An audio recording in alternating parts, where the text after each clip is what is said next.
Muita gente não sabe, mas existe um modo muito fácil, uma sistematização de passos que, se a gente seguir, a nossa consulta com o médico ou qualquer outro profissional de saúde, na verdade, vai ser muito mais proveitosa. São um conjunto de passos que, se a gente seguir, vai ser muito mais fácil da nossa consulta render, tanto em relação ao tempo, quanto em relação ao número de retornos que você vai ter naquele profissional. Isso acaba por economizar o seu dinheiro, o seu tempo e, claro, melhorar a sua saúde. Ou seja, tempo, dinheiro e saúde são as coisas, entre aspas, materiais mais importantes que a gente tem. Então fica ligado nessas dicas que eu vou dar aqui nesse vídeo, porque elas são muito legais e muito simples. É questão de planejamento, para que você aproveite da melhor forma possível a sua consulta com o profissional que você escolheu. Tá certo? Bora lá? Roda a vinheta então.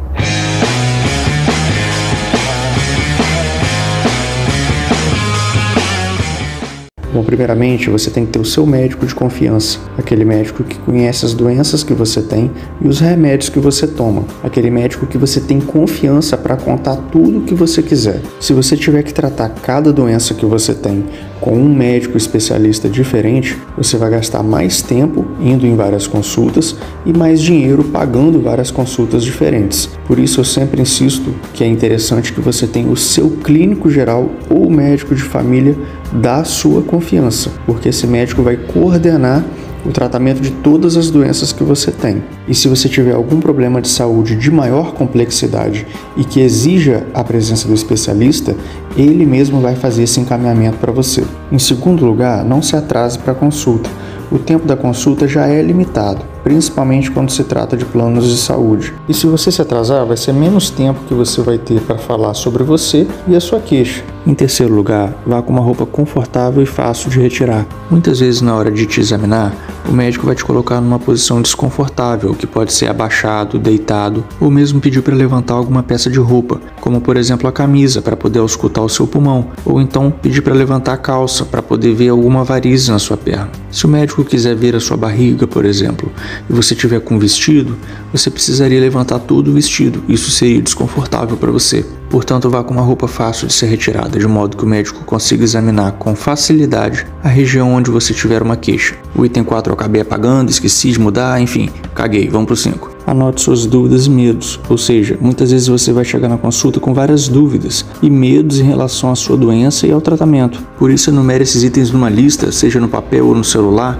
e leve para a consulta e pergunte um por um. Você vai aderir muito melhor ao tratamento e vai ficar muito mais tranquilo se você não tiver medos em relação ao tratamento que vai ser proposto para você e, claro, se você conhecer bem a doença que você tem. 6. Se necessário, leve junto um acompanhante.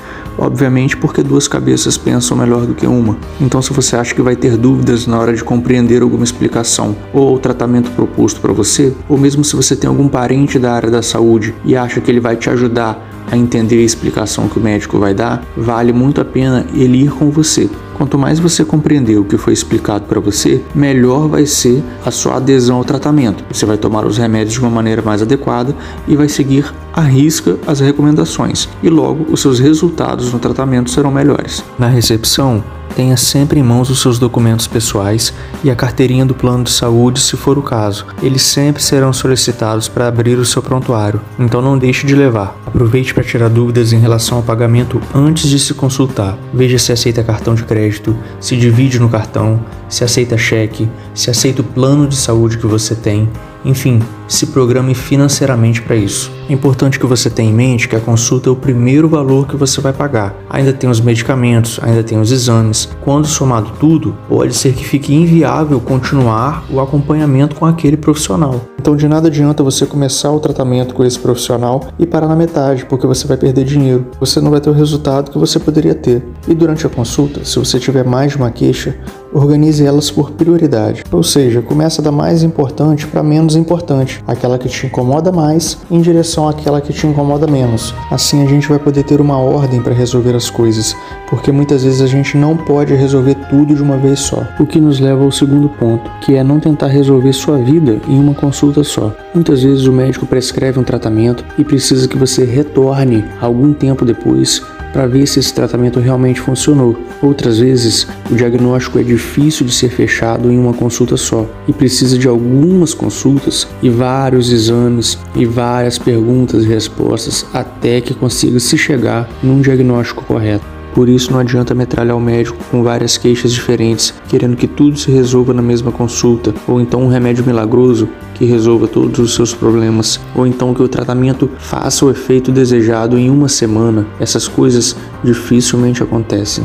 Outro detalhe importante é contar os fatos em ordem cronológica, ou seja, na ordem que eles aconteceram. Isso torna o raciocínio muito mais fácil e diminui as chances do médico errar ou não entender direito o que você quis dizer. Um exemplo bem simples é o seguinte: se você bateu a cabeça e desmaiou, a gente vai falar que foi um traumatismo craniano. Mas se você desmaiou e bateu a cabeça, a gente já pode estar pensando em várias causas de desmaio, como por exemplo um AVC.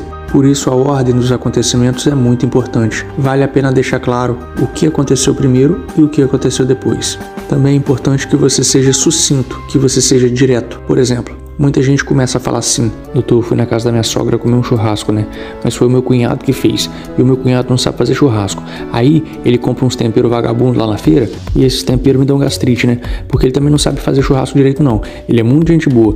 A gente sai, bebe cerveja, faz tudo. Inclusive teve uma vez que a gente viajou e ele foi fazer um almoço pra gente, né? E por aí vai. No final das contas, a queixa mesmo você acabou nem falando direito. E os detalhes relevantes sobre a sua queixa o médico já esqueceu. Por isso a dica é: foca naquilo que é importante. O que nos leva novamente ao item 5. Conte detalhes que você julgue ser importante. Detalhe importante não é se o seu cunhado faz churrasco bem ou mal, se a sua dor piora de manhã ou de noite, qual alimento faz a sua dor piorar, se a sua dor é uma cólica ou uma pontada, enfim, tudo que agregue valor na investigação do seu diagnóstico. Também não tenha medo de arriscar um palpite diagnóstico, ou seja, chegar e falar: eu acho que essa dor que eu estou sentindo na barriga é porque eu comi tal comida. Ou então falar: a minha coceira começou depois que eu fui na roça, então eu acho que ela tem a ver com isso.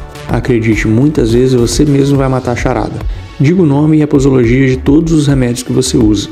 Isso porque a origem do problema muitas vezes vai estar no medicamento que você está usando. Ou então, na hora de prescrever um tratamento, o médico precisa saber se o remédio que ele vai passar interage com algum medicamento que você já faz uso. Pode ser ainda que o tratamento adequado seja simplesmente alterar a dose de algum medicamento que você já está usando.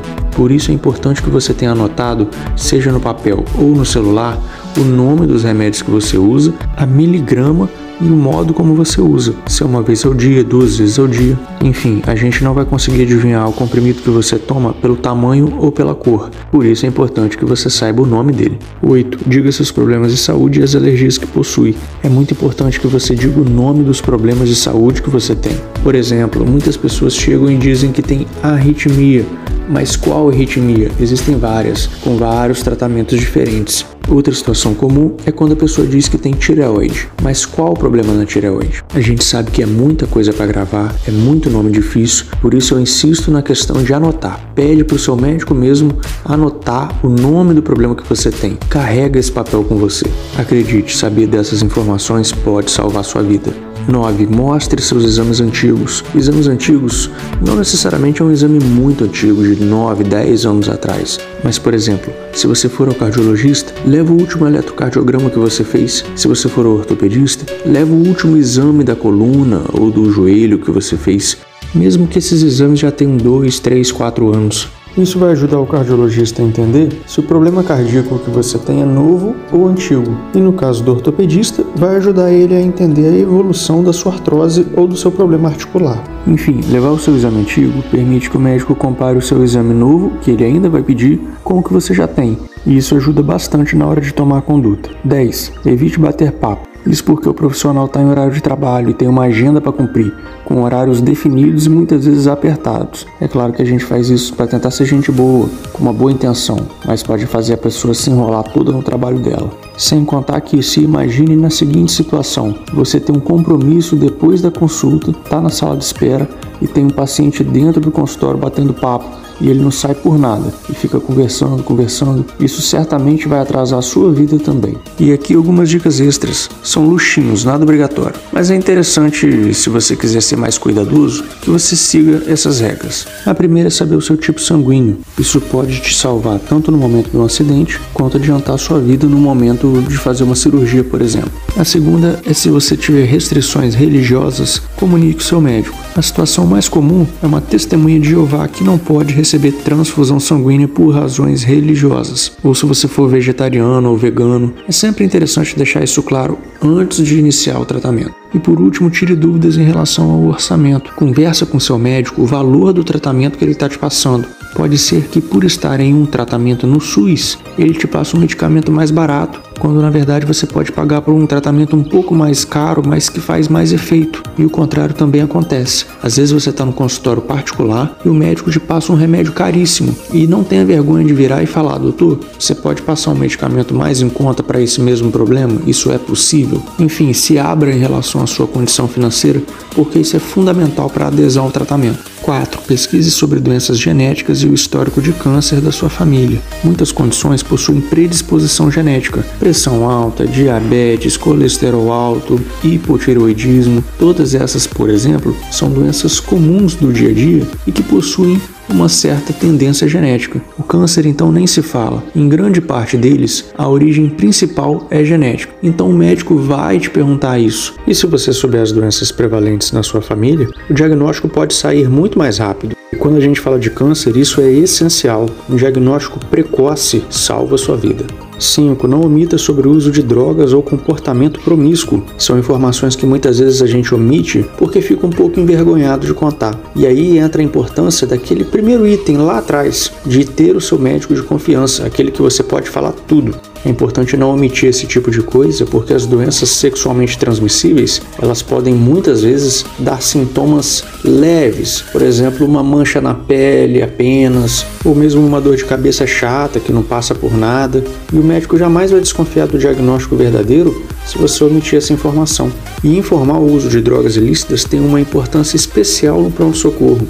Os sintomas gerados pelo uso de drogas podem simular outras doenças, outras condições cujo tratamento é diferente. Então, para a gente te tratar de maneira adequada, dar o medicamento correto, a gente precisa saber a verdade. E após a consulta, se houver falha terapêutica, retorne ao mesmo médico e comunique. Vamos imaginar a seguinte cena: o médico te passa um tratamento, um medicamento, e você toma esse medicamento, se dá muito mal, o remédio não te faz bem, você passa mal com o medicamento, e você logo conclui que o médico é ruim. Vou procurar uma outra pessoa que me passe um outro remédio. Só que aí, essa pessoa ela vai começar do zero, ela vai investigar o seu diagnóstico do zero, ela vai te prescrever um tratamento do zero, ou seja, vai começar tudo de novo. É mais fácil você retornar no mesmo médico que te passou o tratamento que não deu certo, porque ele tem uma linha de raciocínio para ser seguida. Ele tentou o primeiro tratamento, não funcionou, ele vai tentar o segundo tratamento para aquela doença. Não funcionou, ele vai tentar o terceiro tratamento estipulado para aquela doença. Ou seja, os problemas de saúde, em sua maioria, têm mais de uma opção de tratamento disponível. Se você ficar pulando de galho em galho, de médico em médico, você vai demorar muito mais a conseguir passar por todas as opções de tratamento disponíveis. É mais fácil você seguir uma linha de raciocínio de um único profissional. É claro que se ele estiver demorando muito a acertar, vale a pena você estar procurando uma segunda opinião, claro. O ponto aqui é justamente ter paciência, não ser ansioso. O diagnóstico às vezes demora um pouco para sair e o tratamento às vezes demora um pouco para ser ajustado. Mas volto a repetir, se começar a demorar demais, aí sim vale a pena uma segunda opinião.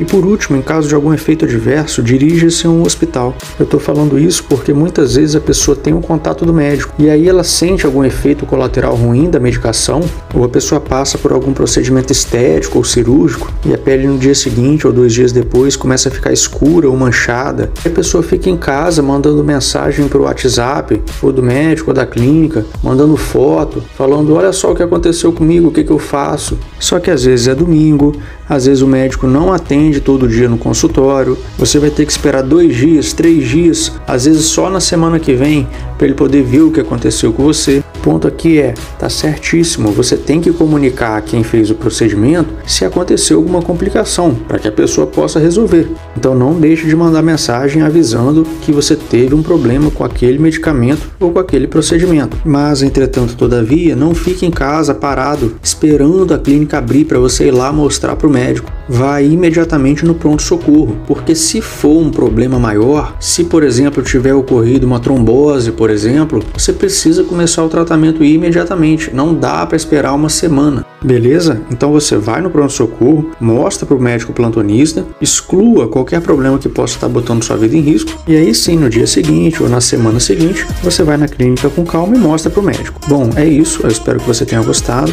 Esse foi um vídeo mais longo, um pouco mais cansativo, mas com informações que eu julgo ser valiosas para que você otimize o seu tempo, economize dinheiro e ponha o menos em risco possível a sua saúde. Não esquece de deixar aquele like maneiro, se inscreve no canal e compartilhe com alguém que precisa ouvir essas informações que eu falei aqui. Um grande abraço e até breve.